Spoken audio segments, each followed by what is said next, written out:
Casting couch రొచ్చుతో Kerala సినీ పరిశ్రమ పోరాటం మొదలుపెట్టి అది కాస్త దేశమంతా మీటూ రచ్చకు దారితీసింది. ఇదే గ్యాప్ లో టాలీవుడ్ లో పుట్టింది జానీ మాస్టర్ లైంగిక వేధింపుల వ్యవహారం. అసిస్టెంట్ కొరియోగ్రాఫర్ తో మొదలైన ఫిర్యాదుల పరంపర అక్కడే ఆగుతుందన్న గ్యారంటీ లేదు. జానీ మాస్టర్ మీద మరిన్ని కంప్లైంట్స్ కమింగ్ సూన్ అట. జానీ మాస్టర్ భార్య వాయిస్ రేస్ చేస్తున్న కొద్దీ విషయం రివర్స్ అవుతున్నట్టుంది. జానీ మాస్టర్ వెనుక ఏం జరిగింది, ఏం జరుగుతోంది, కుట్ర కోణం ఏమైనా ఉందా అని టాలీవుడ్ పెద్దలు కూడా సిన్సియర్ గా ఫోకస్ పెడుతున్నారు. ఫిర్యాదు చేసిన యువతి తనపై దాడి చేశారంటూ జానీ మాస్టర్ భార్య ఆయేషాను కూడా లేఖలో కార్నర్ చేశారు. దీంతో వైఫ్ ఆఫ్ జానీ మాస్టర్ పై కూడా చర్యలు తప్పవన్న సంకేతాలొస్తున్నాయి.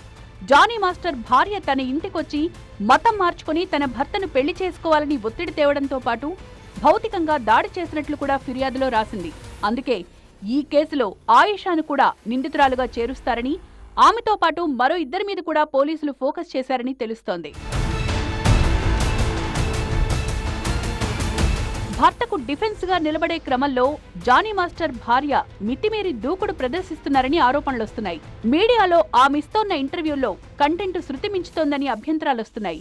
బాధితురాలి క్యారెక్టర్ ని ప్రశ్నిస్తూ ఆమె లేవనెత్తిన కొన్ని అంశాలు బూమరాంగ్ అవుతున్నాయి. 16 అప్పుడు జరిగింది, మైనర్ అప్పుడు జరిగింది, ఏంటి ప్రూఫ్స్ ఏంటి? దానికి ముందే నువ్వు చాలా షోస్ చేసావు, ఎవరి దగ్గరికి వెళ్ళలేదని ఏంటి గ్యారంటీ? చూసారా ఎవరైనా జానీ మాస్టర్తో ఉందని చూసారా? నీకు తెలియక అడుగుతాను. మైనర్గా ఉన్నప్పుడే రేప్ జరిగింది అని అంటున్నారు కదా. ఆ అమ్మాయి దానికి ముందు డీ షోస్ చాలా చేసింది, పార్ట్నర్స్తో చాలా మందితో చేసింది. వాళ్ళతో ఎఫైర్ లేదని ఏంటి గ్యారంటీ? అమ్మాయికి చాలా ఎఫైర్స్ ఉన్నాయి, ఈవెన్ కొరియోగ్రాఫర్స్తోనే చాలా మందితో ఉన్నాయి. జానీ వైపు నిలబడదామనుకునే వాళ్లను కూడా ఆలోచనలో పడేస్తోంది ఆయన భార్య తీరు. దీంతో జానీ విషయంలో సినిమా పరిశ్రమ రెండుగా చీలింది. జానీ వెనుక పెద్ద కుట్రే జరిగిందన్న సౌండ్ మాత్రం గట్టిగా వినిపిస్తోంది. ఇరుక్కున్నారా, ఇరికించారా త్వరలోనే తేలుతుందంటోన్న జానీ జిగ్రీల వాదన రాజకీయ వర్గాల్లో కూడా చర్చకు తావిచ్చింది. ఈరోజు జానీ మాస్టర్ అనేవాడికి ఒక పెద్ద ఫేమ్ వచ్చేసింది, ఒక నేషనల్ అవార్డు విన్నర్ అయ్యాడు, లేకపోతే ఇదయ్యాడు. అంటే మేము టాలెంట్ ఉన్న వ్యక్తిని సఫర్ చేస్తున్నారనేది. జానీ కెరీర్ ఖతం చెయ్యాలనే ఆపరేషన్ ఎక్కడ, ఎలా, ఎందుకు, ఎప్పుడు మొదలైంది? జానీ మాస్టర్ ద్వారా జనసేన అధినేతను ఇబ్బంది పెట్టాలని ఎవరైనా ప్లాన్ చేశారా? 9 ఏళ్లుగా సబ్దిగా ఉన్న ఫిమేల్ కొరియోగ్రాఫర్ కూటమి ప్రభుత్వం కొలువుదీరిన తర్వాతే ఎందుకు కంప్లైంట్ ఇచ్చినట్లు? వ్యక్తిగత జీవితాన్ని పణంగా పెట్టి మరీ రిస్క్ చేసిందంటే ఎలా అర్థం చేసుకోవాలి అనే ప్రశ్నలతో టాలీవుడ్ సైతం కుతకుతా ఉడుకుతోంది. మరో ఇద్దరు లేడీ డాన్సర్లు కూడా జానీ మాస్టర్ పై ఫిర్యాదు చేయడానికి సిద్ధంగా ఉన్నారన్నది మరో బ్రేకింగ్ న్యూస్. జనసేన పార్టీలో ఉన్నారు, ఒకరిని టార్గెట్ చేయడానికి ఒక మధ్యలో ఉన్న వాళ్ళని అందరినీ టార్గెట్ చేసుకుంటూ ఎవరైతే స్టెప్పులుగా ఉంటారో చూసారా, ఆ స్టెప్స్ని బ్రేక్ చేయాలని చూస్తారు.